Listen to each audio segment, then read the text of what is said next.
to the actual purpose of today's event, which is for me to tell you a little bit about my journey to Islam and a little bit about my journey after Islam as well, if we are able to, bi-idhnillahi ta'ala, with the permission of Allah.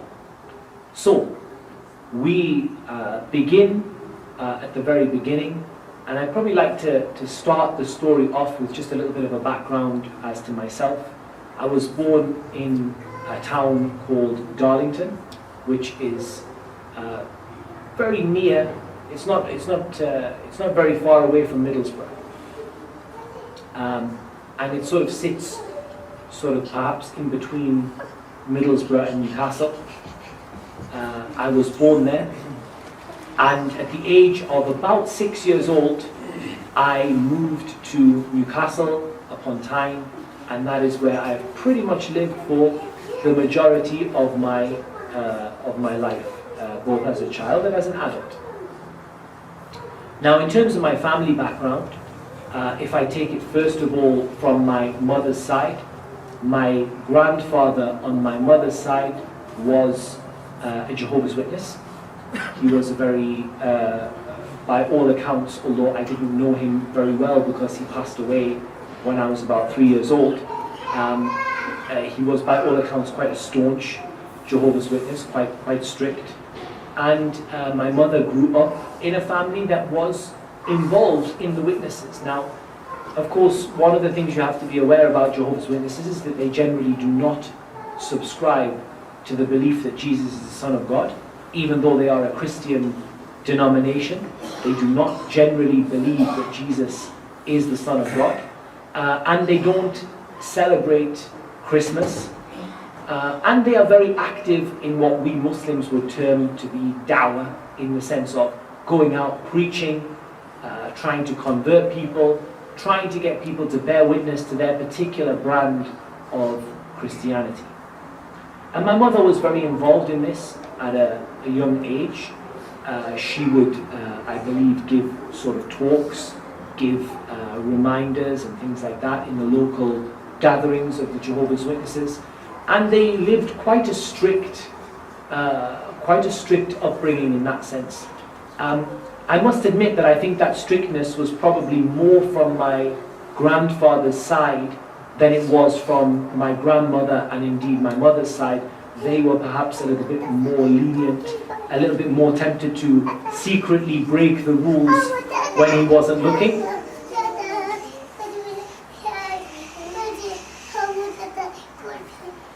They were perhaps a little bit more tempted to break the rules when he wasn't looking. But as for sort of him, he was very staunch. And the reason he died, and one of the things you'll be aware of, is that Jehovah's Witnesses are very strict on the issue of accepting blood. They don't accept blood, believing in the sanctity of blood mentioned in the Bible. That blood is something sacred and sacrosanct, and so it's not allowed for a person to give blood to another person, and it's not allowed for people to receive blood. My grandfather on my mother's side was diagnosed with leukemia, and he needed to take on blood, and he refused his blood transfusion, and I'm not sure whether that really led to his death or whether he would have died in any case, but the reality is that he did die, and in part at least it was because of his religious beliefs, in the sense that he refused to have blood. They told him that you need to have blood. Leukemia is a cancer of the blood, so you need to have blood given to you by somebody else, and he refused that, and perhaps he refused other treatments as well in relation to his religious beliefs. Now that led to my mother, I guess, and my grandmother becoming very distant from the Jehovah's Witnesses, and indeed I think pretty much immediately after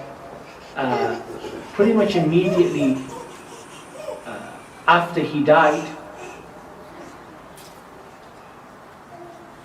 pretty much immediately after he died, they left the Jehovah's Witnesses, and they didn't stay with the Jehovah's Witnesses for very long after that. And they became regular Church of England, regular Protestant Christians, who very much fell into the same kind of pattern that most Christians do in the UK today. They attribute themselves to Christianity. So if you ask them, what religion are you? They say, I'm Christian, but they don't really go to church. They go for a wedding or a funeral. They don't really attend church. They certainly didn't attend church for any sort of Christmas services or Easter services or anything like that. Christmas and Easter became secular, commercial celebrations that had nothing to do with religion. And likewise, they very much attended church for a wedding or for a funeral and nothing more than that. The church did not play any sort of role in their life after the death of my grandfather. Moving over to my father's side, probably, if we look at it from today, are a little bit more religious. There is a mixture of Protestants and Catholics. They were traditionally Protestant from the Church of England, but a couple of them reverted to Catholicism. And reverting to Catholicism, just to make that clear for the Muslims, that's kind of like a Sunni becoming Shi'i. It's a big deal. Like if one of your children came home and said, today I've become Shi'i, that's kind of the situation. You're talking about, it's a big thing for them. It's a big thing for them. So they, some of them reverted to Catholicism, and I think they reverted to Catholicism usually because of marriage. And you see this a lot with people. When it comes to marriage, people are willing to change their sort of religious beliefs. You get a lot of non-Muslims become Muslim because of marriage. You get a lot of Muslims turn away from Islam because of marriage. And marriage is something that does affect a person's religious beliefs. And so my grandmother's side, there were a couple of family members who, due to marriage, became Catholic. So there was a mixture there. But one of the things you have to say about the Catholics, for all of the shirk that they have and all of the partnerships and polytheism that they have, one of the things that you can say about the Catholics is they're a little bit more dedicated. At least they will go to Mass on a Sunday, they will go to a Christmas service, they'll go to an Easter service, they'll go to church, and let's even say they go to church 12 times or 15 times or 20 times a year, but they had a link with the church. There was some sort of religion there. Whereas the Church of England, guys, in all honesty, there's very little that we would see them doing. And I certainly wasn't brought up in a very Christian environment, very much a secular sort of environment, a very secular upbringing, a belief, I don't think my parents instructed me to believe in God, and I don't think my parents ever rejected God. They simply didn't think that God had a very big role to play in their life. So for them, it's not that they are against God. They're not like these militant atheists, like the Richard Dawkins and Christopher Hitchens kind of militant atheism, an extreme atheism of sort of, we have to go out and preach to people that there is no God. Nor were they people who God played a really big role in their lives. So you see them, sort of not really engaged very much in religion. But I don't think that they religion. I mean, I went to church the odd time. I remember in my sort of early teens, I became very good friends with a person who was from Trinidad. And of course the Trinidadians are people who generally are a little bit more religiously observant. And so they, would go to sort of Sunday school. And Sunday school is kind of the Christian madrasa. Again, I sometimes have to translate some of these terms for the Muslims. It's kind of a Christian madrasa they have every Sunday, and they sort of teach you Bible studies, and you do sort of activities and sports and things like that. So I went to Sunday school for a while, And my grandma probably took me to Sunday school a little bit, and my friends who were a bit more religiously inclined. So I had some exposure. It wasn't that I'd never heard of a Bible before. I knew what a Bible was, I knew what Christianity was, but probably not, no different to your average sort of kid out on the street. It didn't play a big role in my life. Now, fast forwarding the story a little bit to when I became in year 8, so I would have been 12, 13 years old. I think that's where I started to probably go through the terrible teens and I started to I guess rebel against authority. I wasn't very happy I didn't have a really great relationship with my parents. I just had that sort of, early teenage, if you like, rebellion phase.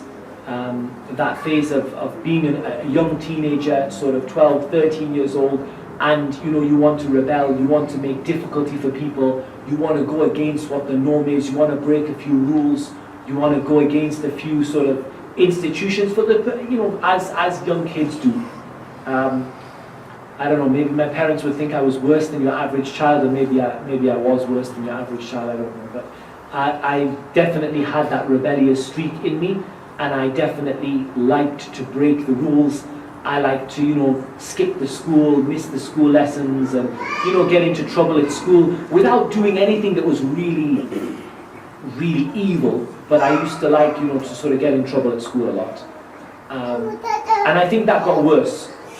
And of course, the reason for this is the reason that is mentioned in the Sunnah, the statements and the actions, the description, the approval of the Prophet Muhammad, may the peace and blessings of Allah be upon him, in which he said that a person is upon the religion of your close friend. So let one of you look who he takes as a close friend. And that's the reality. I was doing nothing different than following the religion of my friends. I.e., my friends were rebellious, they were rude, they didn't have a good relationship with their parents, they used to commit petty crime. I'm not talking about something serious, but petty crime like vandalism and like smashing things and setting things on fire. That was what they liked to do. And a person ends up following exactly what their friends do. So I ended up following the same that they did. Now, we weren't the same academically. I was doing a lot better in school than they were. But I, out of a desire to fit in, peer pressure, maybe a little bit of, rebellion in myself, that I had that mentality of really getting into trouble all the time. I made things very difficult for my parents. I would always be in small amounts of trouble with something or other. Doing very well at school, academically, top grades, top of the class, but getting into a lot of trouble along the way, a lot of sort of little things, and I think it got worse and it got worse. And I'll give you an example. I remember my friends started smoking. And I hated smoking. I mean, until this day, I hate smoking. I think it's an absolutely filthy and disgusting habit. And I hated it right then, so it wasn't something that I was interested in. But I wanted to rebel. I wanted to have a bit of a, to break a few rules. And so, I remember coming home with a packet of cigarettes. And of course, I had no intention of doing anything with them, but again, the idea was to get a reaction out of my parents, to show my parents that I was rebelling against them, that I was breaking the law, breaking the rules, doing something that was, my friends thought was cool, my friends thought it was interesting. I wasn't really interested, but I wanted to break the rules, I wanted to rebel, I wanted to sort of cause a bit of havoc. And of course that, the more that I did, it didn't help the situation. And it got so bad that I actually ran away from home. Again, I didn't run away from home because I was desperately unhappy at home, and I didn't run away from home because I couldn't handle it there. I ran away from home simply just to do something that my friends told me to do, and something that would sort of cause a big reaction, maybe make a name for myself. So I ran away from home. I got on a train and I got to York, and I phoned my parents and came back. So I was, in that kind of very difficult phase, made things very difficult for my parents. But of course, this kind of lifestyle, it does have its toll on you. You know, and it had its toll on me. You know, it had, no doubt, it had a massive impact on me. I started to become very down, very depressed, because I had a bad relationship with my parents, I had a bad relationship at school. My friends, I mean, honestly, we would have cut off each other's fingers if it got us somewhere. You know, we had no love for each other at all. Forget friendship, there was not even the most minimum amount. It was a matter of who can leave the other one, who can get the other one in trouble. Whenever we would get together, whoever was absent, we would backbite him, we would slander him, we would get him into trouble. You know, one of us would break something or set something on fire and then blame it on the other one. It was a really, really horrible, you know, there was no friendship at all, no friendship, no care. Nobody cared about anyone else. Fights with each other, leaving each other. You know, we used to take pride in going somewhere far and leaving one person and running off, so that person got stuck without any way to get home. This is something that they used to love to do. It happened to me, it happened to them. We all, you know, like sort of took it in turns to play these tricks upon each other, and it left a really bad taste in the mouth. You know, it left a really difficult time.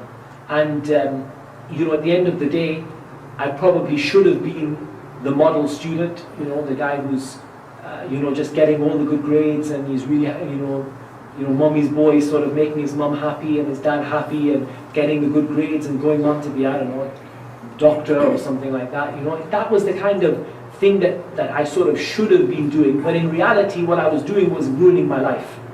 And I was ruining my life day by day by day. And I knew I was ruining my life. You know, everyone could see it. You know, and at the end of the day, some of my friends, I've since heard, went to prison for big crimes. You know, some of these guys I was involved with, they ended up serving some serious time in prison because they just kept on getting worse. And I knew they were getting worse, and I knew I was getting worse, but I was blessed with the ability to pull myself out of it before it got too bad. Because I really didn't get involved in the worst stuff, but you know, how long was it going to be before somebody got a knife and stabbed somebody, somebody started getting involved in heavy drugs, somebody started getting involved in really bad crime, robberies and stuff. It wasn't going to be that long. At the end of the day, these were young, delinquent kids who were literally on a road to just ruining their life.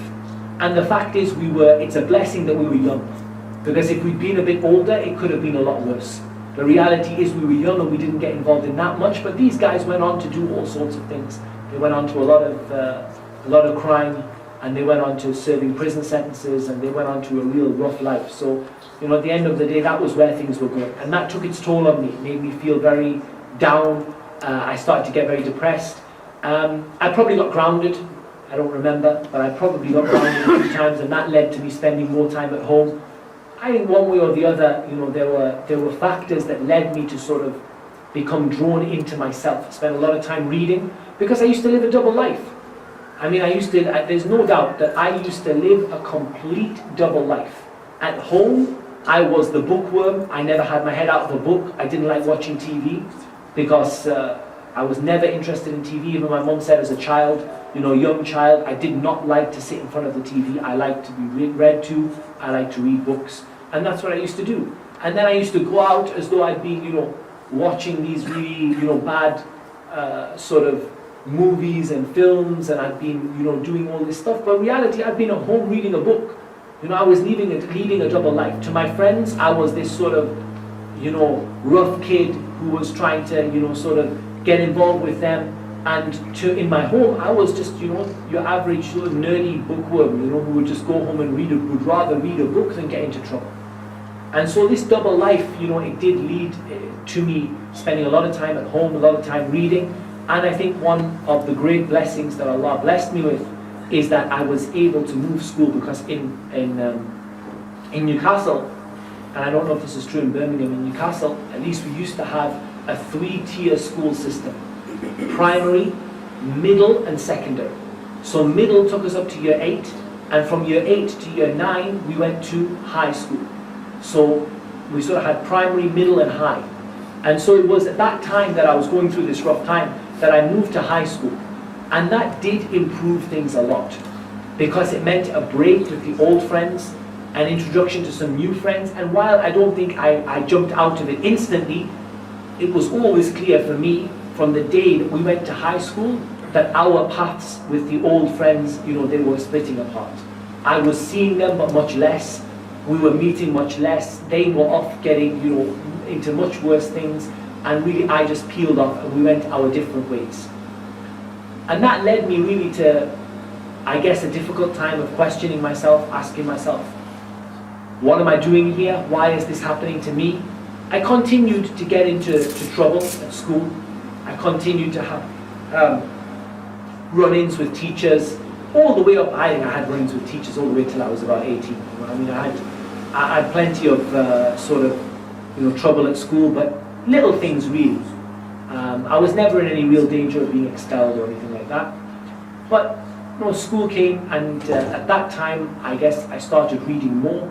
I spent more time at home, and that led me to read a little bit about religion. And I think I had read quite a bit about religion by the time I was sort of in year 9, coming to year 10. I'd read quite a lot about religion. And I think my first exposure to religion, organized religion, other than my family, was probably in year 8, when I had a religious education teacher called Mike Beswick. And I was very close to Mike, actually, and I met him several times after I graduated the school, and he, very unfortunately, I heard that he committed suicide, but he was a very, very, very inspirational person in the sense that he was very much he loved religion. He was an RE teacher, but he wasn't an RE teacher for the sake of teaching. He loved religion. For him, he loved every religion. I don't think he was particularly pro-Islam, but he really did love and respect organized religion. And that was a very different thing for a young child to hear. You're hearing secularism, religion is a waste of time, what is the point?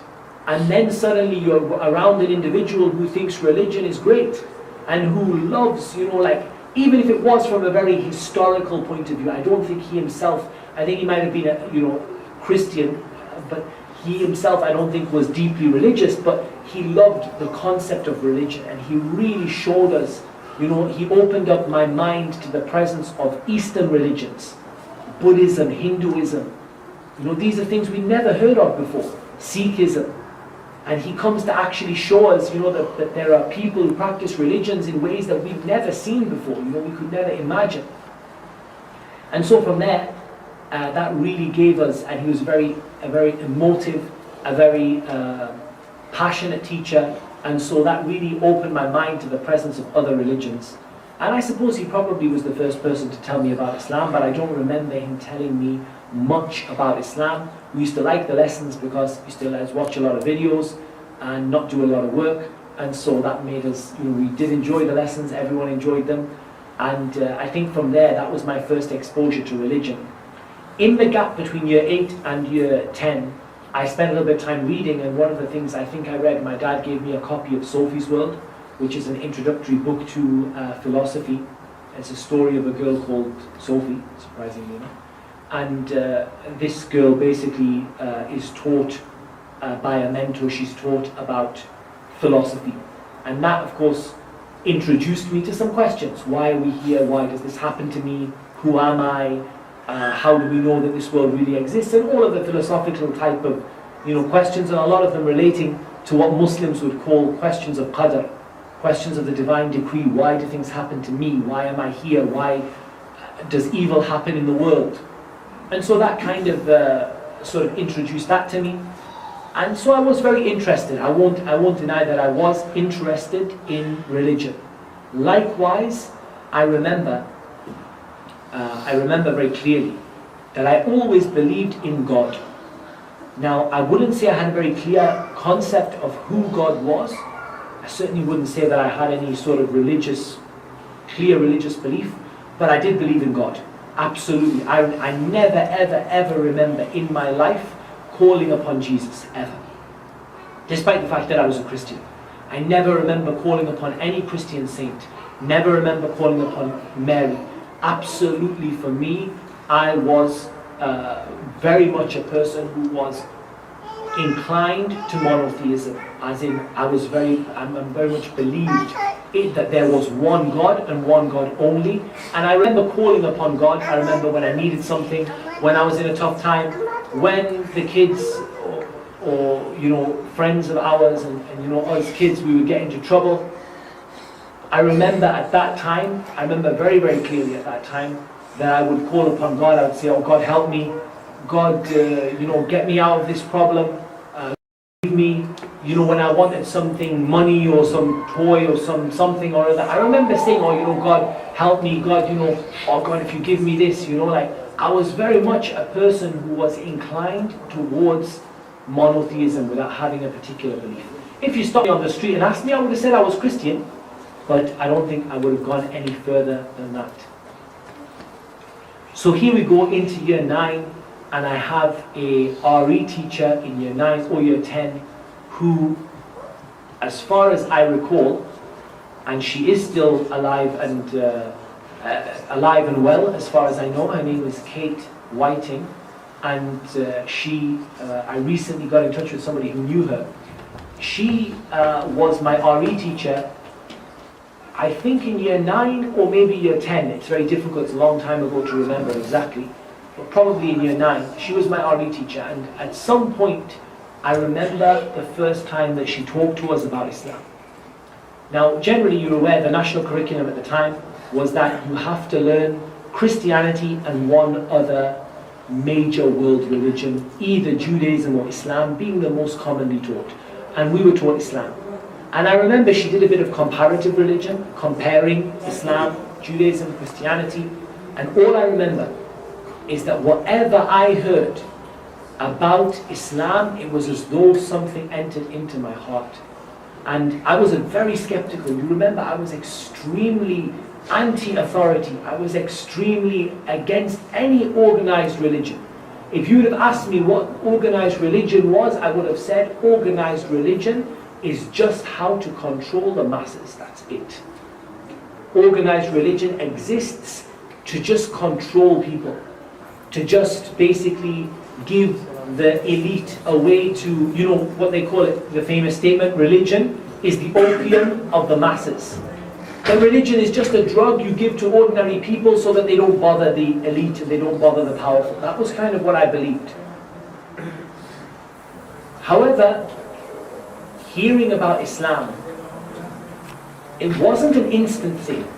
It wasn't that I heard about Islam and the light just switched on, right, I'm going to become Muslim, La ilaha illallah, Muhammadur Rasulullah. It didn't work like that. Rather, it was a very slow and gradual awakening. And it began probably with the concept of God. And I remember the concept of God being taught to me, and I remember thinking that, wow, look at this Islamic concept of God. One God, no partner, no son, no father, no wife, no 3 faces or 2 faces or multiple sides or idols or, representations or, sort of reincarnation or any of that. Literally one supreme, almighty God, all-powerful, knows everything, doesn't need anybody. That's it. And this was just a moment of just, wow, what an amazing concept. I mean, if you've ever tried to swallow the Trinity, swallowing the Trinity is like trying to swallow a brick. It's like you can try and shove it down as much as you want, but it just doesn't go. It's very, very hard to swallow. There is one God, 3 gods. They talk about, the apple with the skin and the fruit and the core, and they talk about, the ice and fire, ice and steam and water, and they go around the houses trying to explain this concept of the Trinity, which nobody really understands. And I make a very clear point that I don't actually believe there are any Christian ministers or priests who actually really understand the Trinity at all. In reality, the Trinity is just something they believe in. We just believe. We don't have any evidence for it. We don't know why we believe, we just believe. And that for me was so refreshing to hear such a clear and such a simple concept of God. How God should be. One God, no son, no father, no partner, no wife, no children, no gods that are worshipped besides Him, no idols, no worshipping the sun or the moon. Direct worship of Almighty God. Very, very simple. That was the first time. But this didn't make me go home and say, let me become Muslim. This didn't make me go home and say, let me become Muslim. This opened up a little door. If you imagine a big heavy door, just opened a tiny amount. Just the tiniest amount. Then again, off I went, learned some more about Islam. The prayer, 5 times a day. I thought, wow, the thing I hate about Christianity is that there's no link to the religion. I mean, pretty much, Christianity just means that you have this token statement that you believe in Jesus, but actually you don't live it, you don't practice it, you don't go to church, you don't pray, you don't do anything apart from be good to your neighbor and be good to your sort of friends, and basically that's it. That's all you are. So you're just good to people and you don't really go to church. Okay, some Christians may turn around and say, actually you're being very unfair, and I'll hold my hands up and say that's true. There are Christians who do go, but the overwhelming majority of Protestant Christians in the UK don't know where the nearest church is, or if they know where it is, they certainly don't know what time the services are, because they just don't go. And so for me, 5 times daily prayer, this was like, right, this is serious. This is a religion that takes life seriously. 5 times a day you're going to talk to your God, you're going to talk to your Lord. 5 times a day. This is going to make you reach a level of spirituality that just isn't present in any other religion. Other things came. Even the issue of the prescribed punishments in Islam, the Islamic penal code, the stoning of the adulterer and the killing of the murderer and the amputation of the hand for the thief. I heard about these things. I thought it was wonderful. And this shows you that sometimes our mentality with non-Muslims is wrong. We try to conceal things from people, cover them up. Oh no, these things don't exist in Islam. Whereas many non-Muslims, if they hear them, they think, yeah, that's what we should do. In this country, what do? They take somebody who murders someone and they give him, a handful of years. A handful of years in comfort, basically just a nice hotel, but he just can't leave. And that's what they give him in this country. They take somebody who abuses children and they give them a handful of years in prison. There are many, many non-Muslims who would turn around and say it's about time that we did something with these criminals. And it's about time that people had some sort of fear of committing crime, instead of making crime pay, as it does at the moment in this country. That actually crime pays and crime is worthwhile for many people, because there's just no incentive for them not to do it. So I thought it was brilliant. I thought, yeah, this sounds great. This sounds like something, it's strict. Now, it's not supposed to be carried out every day. It's there as a deterrent. And at the end of the day, if people know there is a deterrent there, and they continue to do that crime, then they have nobody to blame except themselves. It's the same deterrent that when you're driving down the motorway, you're going to get a 3 points and a £60 fine. If you're speeding, you know about that. If you choose to drive down the motorway driving too fast and you get stopped, you don't blame anybody except yourself, because you knew there was a punishment, you knew there was a penalty, and the penalty came. And the penalty is there to deter you. Maybe a lot of us would say, 3 points, not a problem. But imagine if they gave you, you're banned from driving for 5 years. Then suddenly everyone would drive at the speed limit because they're scared. Now, the point is not to talk about speed limits, but the point is to talk about the concept of a deterrent. If the deterrent is not strong enough, nobody is going to be concerned. Nobody's going to be worried about falling into the crime. So I thought it was great. I thought it was fantastic, something very interesting. And again, I went through a number of areas of Islam. And after a while, it just started to dawn upon me. And it just started to, I started to realize, it started to sort of become apparent to me that I've become extremely, extremely in favor of Islam. I mean, I wasn't just in favor of Islam, I loved Islam. I loved everything about Islam. And I think that took me a while to realize, but once we started going through, after so many weeks, and everything I hear about Islam, I am just loving it. That feels to me like, hey, you need to think about this as a religion. Because now, you're at a stage where you're so in favor of Islam, why are you not a Muslim? So off I went home and I started to research on the internet. Now, of course, anyone who opens up Google, and I don't think it was Google at that time, like anyone who opens up Google or whatever I did, Yahoo or whatever it was at the time, and types in, how do I accept Islam, or how do I convert to Islam? And while we're on that topic, you're talking about 80 million searches a month in English on that topic. Google shows somewhere around 80 million searches a month of how do I convert to Islam in the English language alone. That's another topic. You type it in, you get a bit of everything. You get a bit of every sect, every denomination, every group. So off I went and I sort of read through quite a few of them.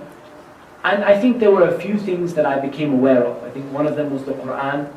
One of them was the Prophet Muhammad, may the peace and blessings of Allah be upon him. And I think that these two are truly fundamental concepts, truly fundamental or principles in Islam. If you accept them, then you pretty much accept everything in Islam.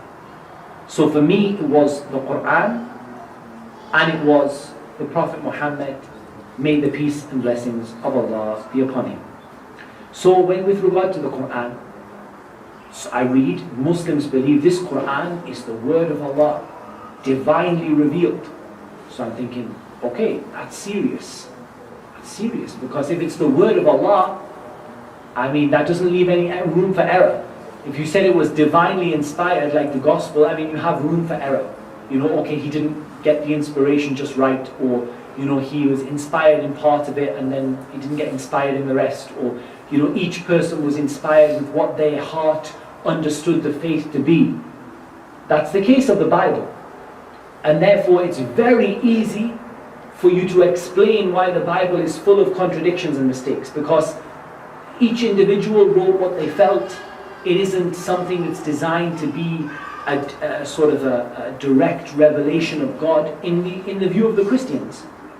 It's not supposed to be that. All it is it's supposed to be simply a collection of inspiration, feelings, historical accounts, stories, a little bit of everything. It's not designed to be an infallible book.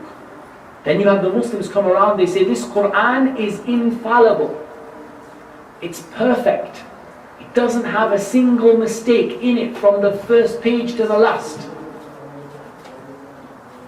It's a huge statement to make. ذَلِكَ الْكِتَابُ لَا رَيْبَ فِيهِ. This is a book in which there is no doubt. Which author begins a book by saying this is a book that has no mistakes in it? Nobody. You'd be ridiculed. Any author that began with the statement, this is a book that is free of error, that author would be ridiculed. In a day, they would rip it out of the book. They would take the book, rip it to shreds, and just pull every line apart and say, this person was a fool. So I'm thinking, how is it the Quran hasn't had that done to it yet? How is it that someone hasn't gone through this Quran and just picked out all the mistakes and all of the errors and all of the contradictions? And I found some. I found some Christian missionaries who had made some statements about the Quran. I mean, I'm not saying that nobody has ever critiqued anything from the Quran. No, there are Christian missionaries who have made statements about the Quran. So I thought, right, that's it, clearly. The Quran must be false because here we have contradictions, mistakes. So I started to look through those mistakes, thinking, it's just another organized religion. And what do I find? I find that the mistakes or the contradictions are evaporating. Most of them are just plain lies. They're not even, they're not even intellectual criticism.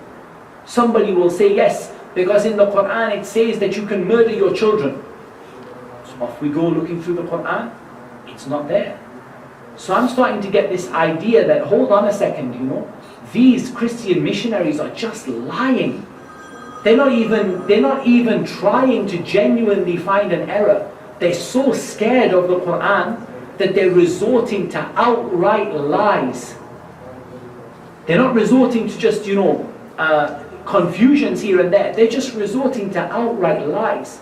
I did my thesis in the Islamic University of Medina on Christian missionaries and the science of hadith. And a huge chunk of what they say about Islam is just completely made up. It's not even a mistaken understanding. It's not even a mistranslation. It's just made up.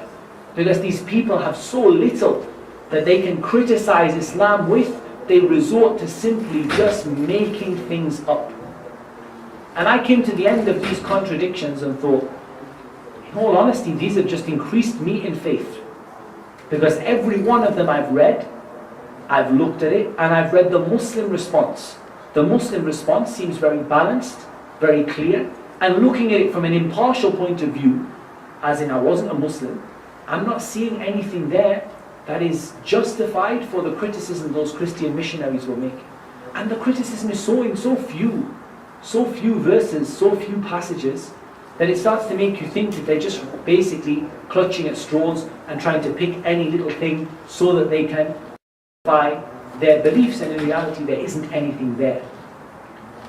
So I came to the conclusion the Quran doesn't have any mistakes in it. I certainly couldn't find anything that stuck. Everything they accused was just either complete falsehood or very easily explained. Very easily explained. Something that the common one they throw at you, they say that Allah subhanahu wa ta'ala describes a day in the Quran as being like 1,000, and in another ayah like 50,000. So I thought, okay, that's a contradiction. Either the day is 1,000 or either it's 50,000. So off I go reading it, and it's very clear that they're talking about two totally different days. That's the context. I mean, you just have to read the ayah before, read the ayah afterwards. It's very clear they're talking about two different days. One of them is 50,000 years long, and one of them is 1,000 years long, and the two are not the same. Very easy to understand.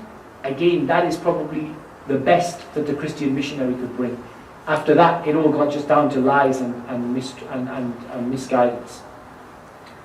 Likewise, the Prophet Muhammad, peace be upon him. Again, plenty for the missionaries to say. But what I came across when I read about him is that this is an individual that basically reminds me of Jesus. Peace be upon him. Reminds me very much of Jesus. Very similar behavior, very similar message, very similar, especially if you look at what Jesus actually is quoted as saying in the Bible. Not just what Jesus, if you like, was said about him, but what he actually said. You actually find that when you read the life of the Prophet Muhammad, peace be upon him, you find that this is an individual who reminds you a lot of the other prophets. More than that, you find that the message is a message that can only have come from a prophet. Not because of any scientific miracles or anything like that, but simply this. There is no motive for him to have lied. When you look for someone to claim they're a false prophet, why do people claim they're false prophets for? Why does anybody stand up and say, I am a false prophet? Either they need to misguide somebody for money, for power, for status, for, they need to get something out of it. Or because they're insane, and they've got delusions of grandeur that they're this kind of, prophet that has been sent. But you look at the Sunnah, the life of the Prophet ﷺ, and you don't see any evidence that this individual is insane. Rather, you see every evidence to point that he is incredibly intelligent, and he picks and chooses his situations, and he has incredible foresight, incredible planning, incredible leadership. he's not insane. Okay, so he can't be insane now. So that means we're left with greedy, selfish, power hungry. Except that none of those things apply. He had so many opportunities to rule people that he didn't take.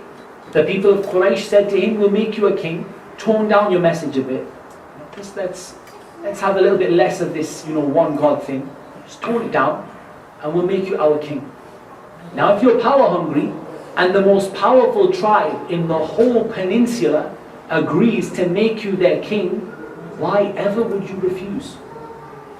Again, when he has opportunities to take advantage for himself, to take money, to take power, to take status, he doesn't take them. He lives in poverty and he dies in poverty despite the fact that many of his companions become very rich. So now we're in trouble because we have an individual who was clearly sane, who was clearly not motivated by greed, who was clearly not motivated by status, because he didn't seek that status for himself. And he made statements like, do not exaggerate with regard to me like the children of Israel exaggerated with regard to Jesus, son of Mary, so say that I am the slave of Allah and His Messenger. So they point to his marriages. They say, yes, this was a man that was motivated by marriage. Let's be honest. Let's look at the women that he married. Only one of them was a virgin. All the rest were divorcees. All the rest were older. All the rest had children, or the overwhelming majority of them had children from a previous marriage. Are you thinking that somebody who's motivated by women and who has complete authority, he can marry anyone he wants, just points, that's it. And yet he chooses to marry the weak, the oppressed, those who are going through difficulty, those who nobody else would marry, he marries. Again, now we have a problem. Because this whole theory of this, womanizer, this greedy, this power-hungry individual, it's clearly not true. It's not true from a factual point of view. There's no way you can argue it. So then you move away from the man and look at the message. Because at least if the man is perfect, a lot of people claim perfection for men, sort of false prophets. Oh, he was so perfect, he did everything right. Okay, let's just pretend that's the case. There has to be in the message something wrong. The message has to contain something evil, something unclean, something unholy, so that we can argue this message is false. Off we go and look through the message, and the message is very simple. Worship your Lord, don't make any partner with Him, be good to your kith and kin, keep good ties with your relatives, treat your parents well, and so on and so forth. Pray, fast, give charity. Where is the part of the message that gives him control? Where is the part of the message that makes him king among the people? Nothing. There isn't anything. And so you're left with a perfect man and a perfect message. And that leads you to the conclusion that this has to be a perfect religion, because you have a perfect book and a perfect man and a perfect message. And so there isn't very much left except for a person to accept that Islam is the truth. And that, especially for me, when I looked at the relationship between Islam and Christianity, and the fact that Islam is nothing but a continuation of the previous religions. Because the one argument you could make is, why did God wait until 1400 years ago to reveal the perfect religion? Surely God hasn't been asleep the whole time and He just decided to reveal this perfect religion. Except that Islam doesn't say that. Islam says that from the first day that man was created, they were given this perfect religion, and that it was passed from messenger and messenger, from prophet to prophet, until it was the peak of it and the pinnacle of it and the best of it was the last of it. So now you're left again. The argument of the missionary collapses, and there's nothing else left that you can argue. You have a perfect message.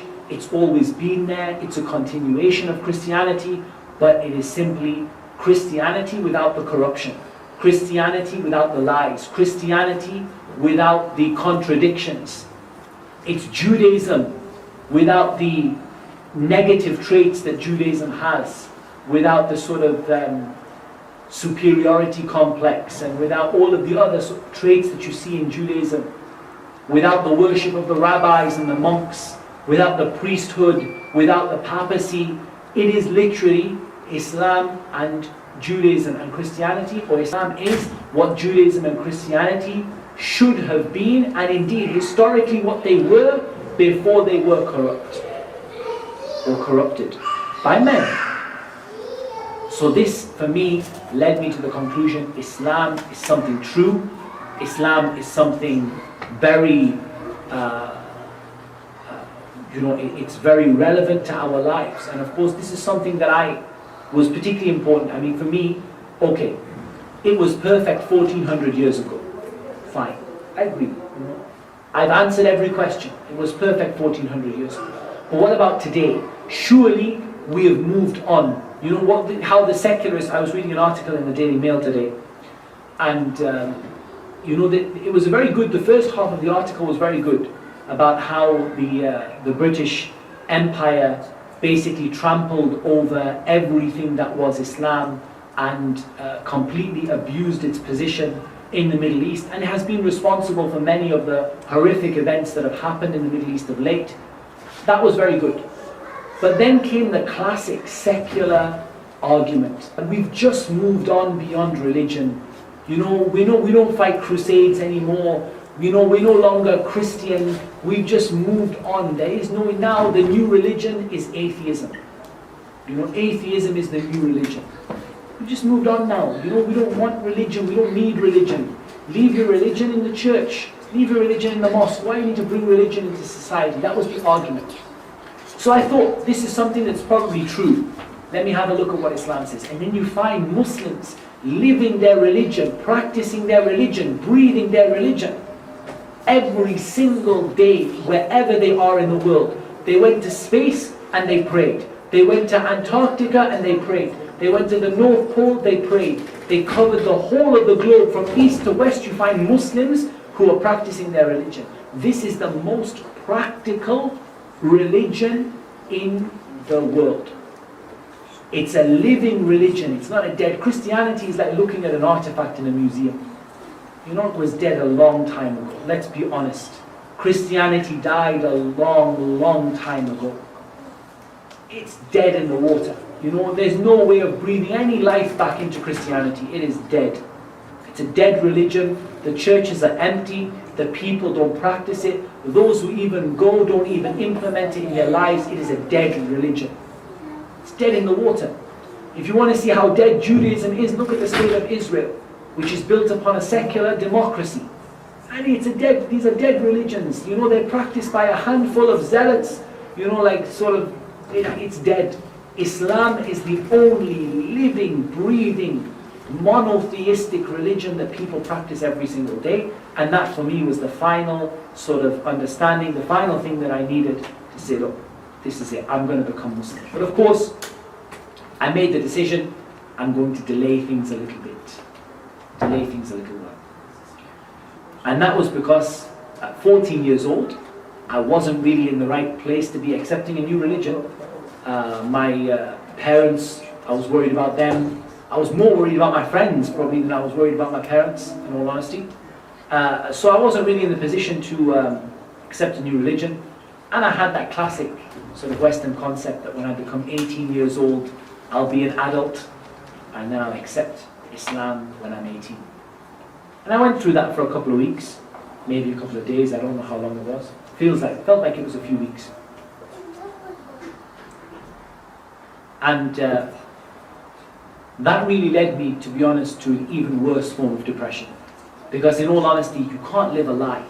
You can't live a life in which everything that you do is a lie. You believe something, but you don't practice it. It's a belief you've got inside of you, but you don't live it, you don't breathe it. You're just basically hiding your belief like a munafiq. Like the hypocrites at the time of Medina who held usually Judaism inside and Islam on the outside. It's a horrible way to live. I couldn't live like that. And I remember sitting one night and just thinking, what am I going to do if I die? What am I going to do if God causes me to die, how am I going to, justify myself? I've got no way to do it. So in the end, I decided I was going to become Muslim. And here comes the introduction to the problem of new Muslims. False information. Genuinely nice Muslims, genuinely helpful Muslims who don't know what they are talking about. And so they confuse the new Muslim. Confusion number one, you need to have 2 witnesses to bear witness to your Islam. This was a problem for me. 2 witnesses, how am I supposed to find 2 witnesses? Who am I supposed to go to who is going to be my witness? I mean, I didn't even barely know any Muslims. I knew a couple of friends of mine who were Muslim, that was it. I didn't really, I had a few Muslim friends. We used to, spend a little bit of time together, but they never gave me any dawah or anything. I mean, I was shy to approach them. You don't need any witnesses to bear witness to your Islam at all. You don't need anybody to bear witness that you're a Muslim except Allah. But of course, I had in my mind, I was told, wrong information. Big problem with reverts, new Muslims, is wrong information. They gave me the wrong info, and then that led to a difficulty for me. So I thought, look, best thing I can do, walked into the living room, said the Shahada to my mom and dad. Mom and dad didn't understand anything of it, of course. Said it in Arabic. Told my mom that's just something in Arabic, and walked out. That's it.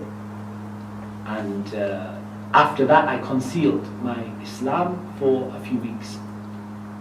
I probably didn't do a very good job because my mom guessed after a few weeks that I'd become Muslim.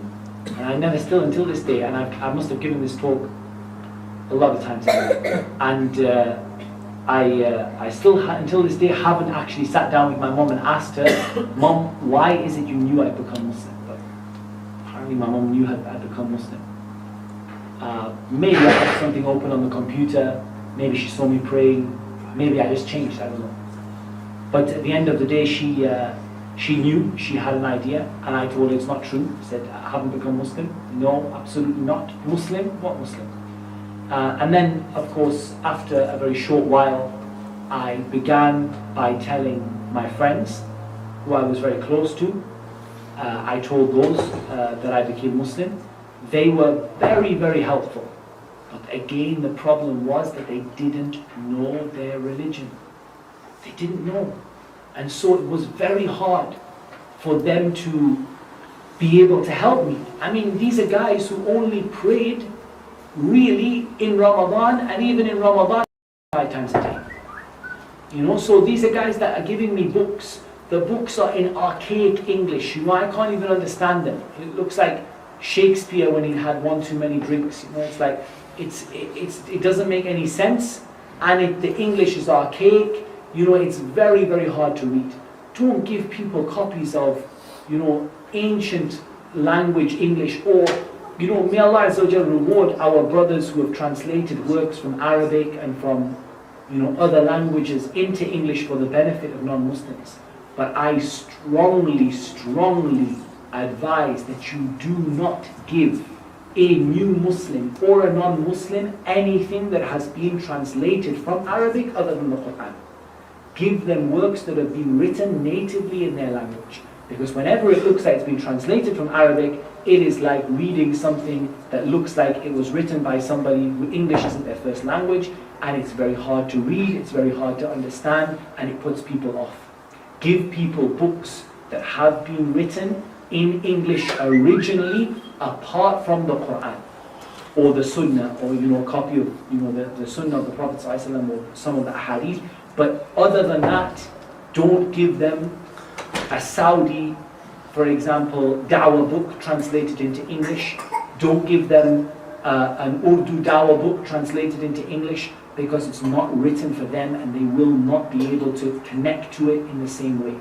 Give them something that has been written natively in their language, or at least something that is recognized as being a very high standard in language. It's easy to read, it's easy to understand, it's easy to connect to. So that was a problem for me. And again, the problem you have as a new Muslim is basically there are a number of problems you have, but once you get over the family issue, and I told my mum and dad sat me down, why have you done it? And, my mum, in the end, they came to the conclusion that at the end of the day, you look like you know what you're doing. You haven't been forced, or you haven't been, coerced or compelled into becoming Muslim. It's obviously something you've done of your own free will. So they became to sort of accept it with conditions. They said, look, we don't want you preaching to us. We don't want you telling us what to do.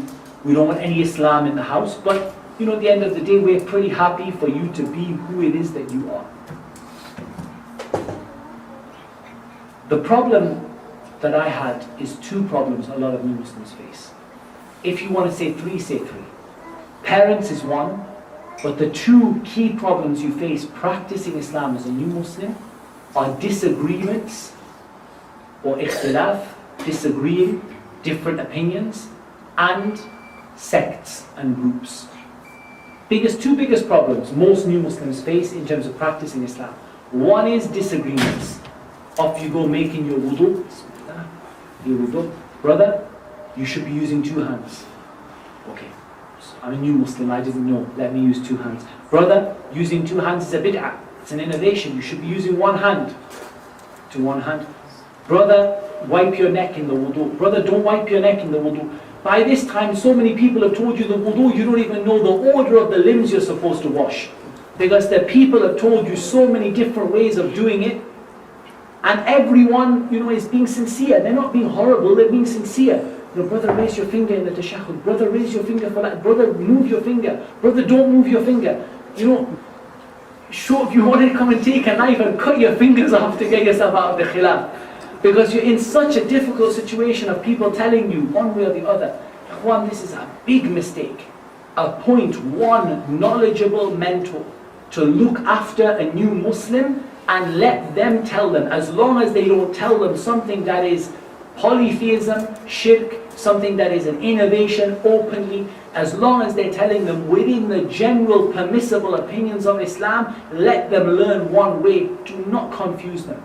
Slowly you can educate them. If you see he's not quite moving his finger the right way in the tashahhud, let him develop his prayer a little bit, let him grow in his Islam a little bit, and give him his advice. Otherwise, this person becomes so confused that they may even turn away from Islam, because for them, Islam is one message, one truth. There is no madahib, there is no khilaf, there is no disagreement, there are no schools of thought. There's just Islam. That's all they know. And when you start giving them something else, it starts to hurt their understanding of Islam, because for them Islam is one. It's not many things. And so give them something. Don't give them anything that is haram. Don't give them any polytheism. Don't give them any innovation. But as long as the person is being taught generally within that which is an acceptable opinion in Islam, don't burden them with too much disagreement, and deal with the big issues first. For example, the wiping over the neck is an innovation in the wudu, whereas the moving of the finger is something that is a genuine disagreement. So deal with the neck before you deal with the finger. At the end of the day, you've got to deal with things in the right order, in the right way, prioritize. SubhanAllah, the brother comes in and, maybe he's going to make some mistakes in the first prayer that he prays. Don't leave them. Don't say to him, oh, that was perfect, because he's going to learn it wrong.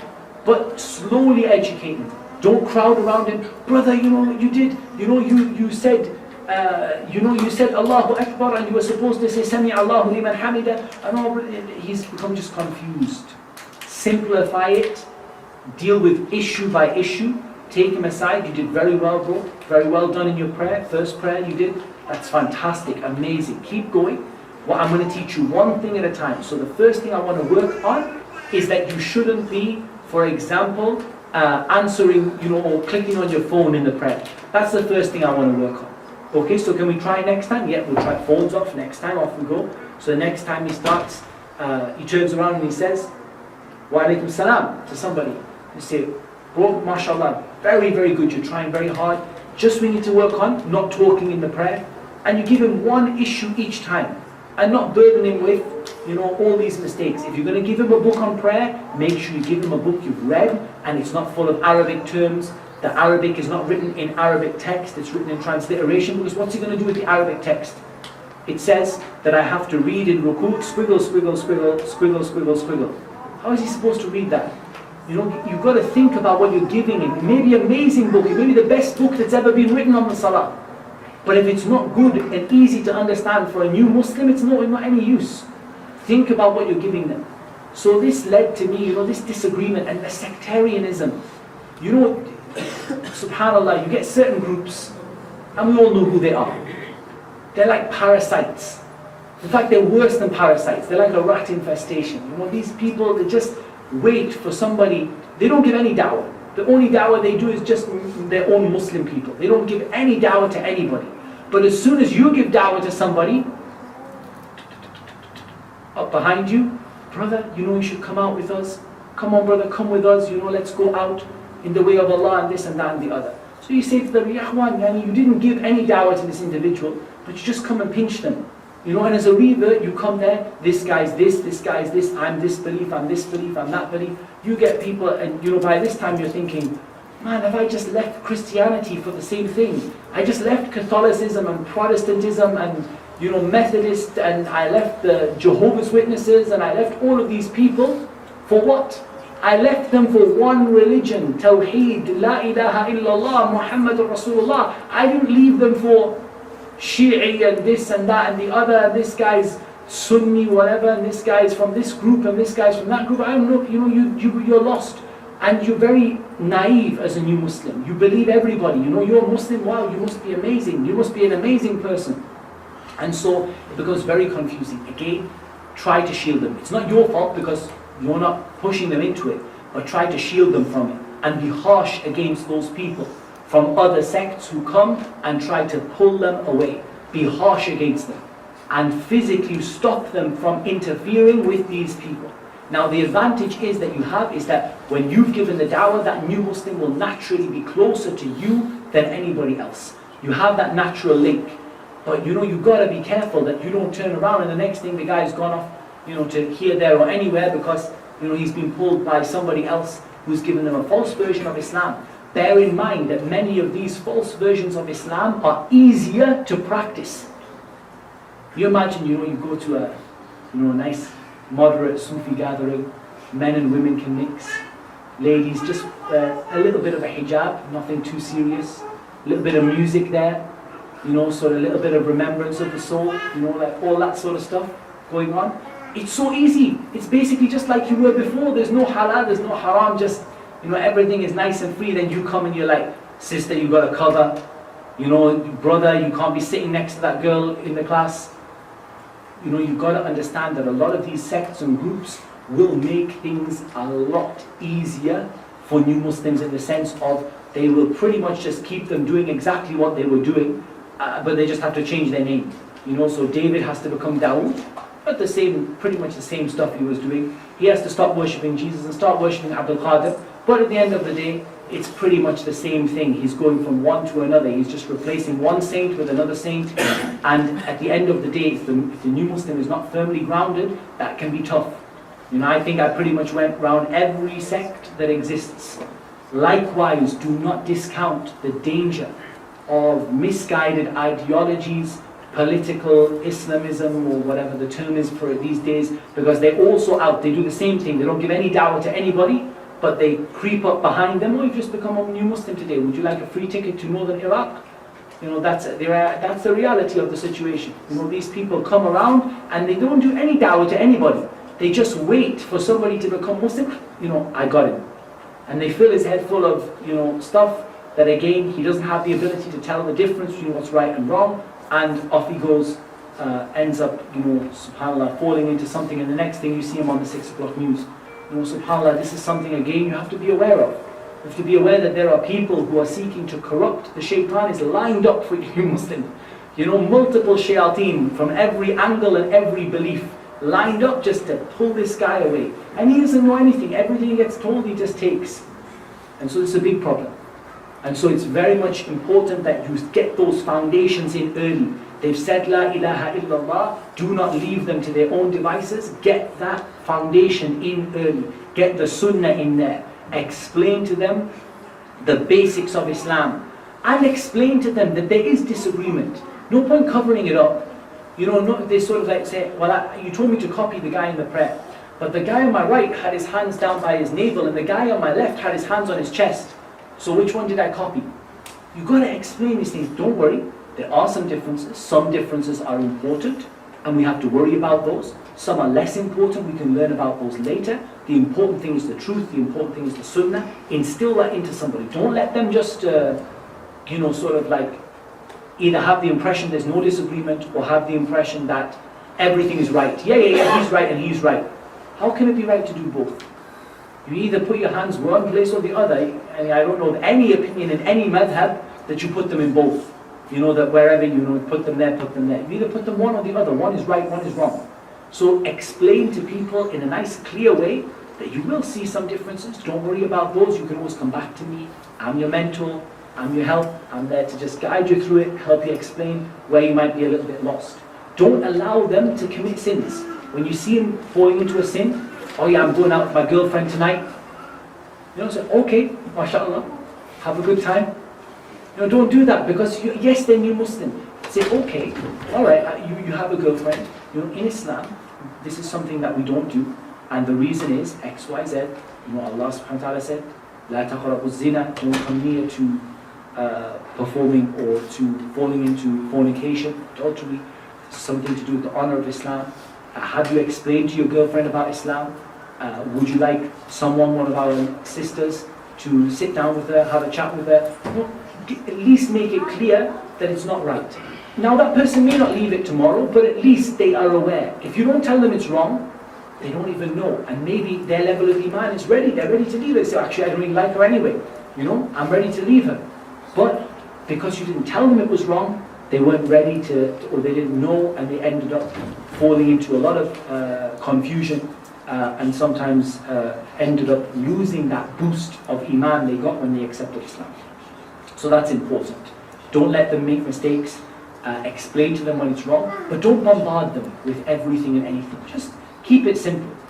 Give them good books. You know, you will find good books. New Muslim Guide book, and there are some good books. I don't think there are any books that I have read and I said they are 100% everything in it's right. You know, but at the end of the day, some books are better than others. And, you know, at the end of the day, you do your best to give them the best sort of material, videos, links with people. I mean, you can't pass everyone over to somebody, because if you passed everybody over, that means someone like me ends up with, you know, 1,000 new Muslims to deal with, and we can't. But at the end of the day, you can, if they're stuck on something you can't answer, pass that question over. Let somebody answer who perhaps is able to give them a better answer. So these all factors led to me really going through a tough time. Now in Newcastle, and I'm only just going to keep you another 5 minutes or so. In Newcastle, inshallah, in Newcastle we had a particular group of people who were modernist, sort of feminist kind of Muslims, if that's the right word. That they sort of had to sort of took me in for a while, you know, sort of again, pretty much causing corruption on the earth in reality. You know, they caused a lot of breakups in marriages, and they were very much, you know, sort of allowing people to free mix, allowing people to, you know, sort of, and trying to encourage women to disobey their, you know, their family members and there was all sorts of problems there. I left that after a while because, of course, you know, I mean, I left it pretty much when I saw a woman stand up in front of a group of men and say that you men can't organize anything, and in reality women should be in charge of the masjid, men are useless. And then I saw a husband just go, you know, clapping in the front row, and I just thought, you know, this person is just miskeen. He's very, very, you know, that's a very sad state of affairs to be in. So that left a while. Ended up going through various different groups and beliefs, and being told this is right, that is right, not finding the true message of Islam. Because I was very clear why I became Muslim. I just explained to you in quite a lot of detail. I was very, very clear why I became Muslim, but I didn't really find that Islam was present with the people that I was learning from. And then, of course, I met an individual in Regent's Park Masjid when I went for a visit. I met an old man, very old man, white beard, didn't speak very much English, but he did a number of things right. First of all, he saw me wandering around, probably not looking very much like a Muslim. I didn't have a beard. I probably didn't have my trousers above my ankles. I was probably wearing, I don't know, jeans and a t-shirt or something like that. And I'm walking around the mosque. So he looked at me and probably thought, look, this is either a non-Muslim who's interested in Islam or a new Muslim who's a bit lost. So he grabbed me. He said, can I help you? He's a bit broken English, but he was made himself clear. He said, can I help you with anything? I said, yeah, I'm a new Muslim. I was just looking at the, I think at that time it was the Dar es Salaam bookstore. I don't know if it's still there inside Regent's Park Mosque, but it was there, and I was looking through a few books. He said, can I help you with anything? I said, I'm a new Muslim. He said, oh, excellent, come with me, have a sit down, we'll have a chat. So went, and he had some students who were translating for him. They all sat us down. They were very, very hospitable, very, very kind. And more than that, all of the confusion that I had, he answered just point by point by point. You know, the same thing of, you've got to choose a madhab, you've got to be part of this, you've got to be part of that, all the different groups I've been through, all of that stuff, he just went through it point by point, simplified it, and just went down to the basics, went back to the fundamentals of Islam, gave me good books in clear English, gave me good tapes that were well translated, and off I went. You know, and he left a lasting mark, really. Until this day, he left a huge mark on me as an individual. I probably went back to my old life, really. Again, it wasn't quite an instant change. You know, he gave me the book, and that was it. From the first page I opened, I started practicing Islam in every single way. You know, I went back to my old ways a little bit. I had a few, sort of sins that I had fallen into, which you do if you're not purifying yourself, you're not praying. There were a lot of things I had to give up of my old lifestyle that I needed really. I'd probably given up when I was 14 and gone back to a little bit. So I had to get rid of those. And I actually met some of my old friends at school. And my old friends at school, they were actually doing the same. They'd actually come to the same conclusion that he had.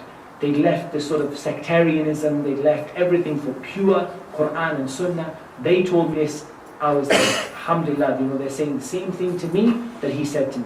I went back, I read the books, I listened to the tapes, and it just opened my mind to what Islam really was, where I was going wrong, and the fact that the real Islam is the original Islam that was practiced by the Prophet ﷺ. And as for all the, sort of different permutations that have happened in recent years, and these are just nothing more than newly invented matters that were made up by various people because of cultural or political reasons and influences, and not real Islam. So I went back to real Islam, and that helped me to start practicing, alhamdulillah. And then, of course, somebody told me about the Islamic University of Medina, said that you can go there, they'll teach you Arabic, they'll teach you Islam. And I don't think every new Muslim is right to go to the Islamic University of Medina, and I don't think Medina it would be very good of us just to ship off every new Muslim to Medina, but it is important to give people the opportunity to actually learn Islam and give them the kind of classes and the kind of framework and the kind of opportunity to learn Islam in an easy way. And that for me is a major aim of the New Muslim Support Project. And there are many other projects around the world that are doing a very good job in this regard. Just a matter of bringing them all together and making them easy for new Muslims to access. So there, for what it's worth, is my my story. And I want to give some time now. I'm going to have a look at what we're doing. Yeah. I want to give some time now, inshallah. Maybe, I don't know, perhaps we'll do 20 minutes or half an hour, inshallah, just to chat with any questions and answers that anybody has. Any sort of comments or any sort of things that weren't understood, or anything on any topic. Issues that are burning issues you've been wanting to ask about.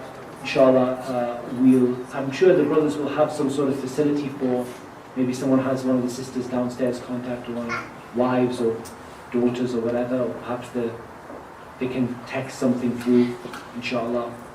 But we'll start with the brothers. Does any of the brothers who have any questions?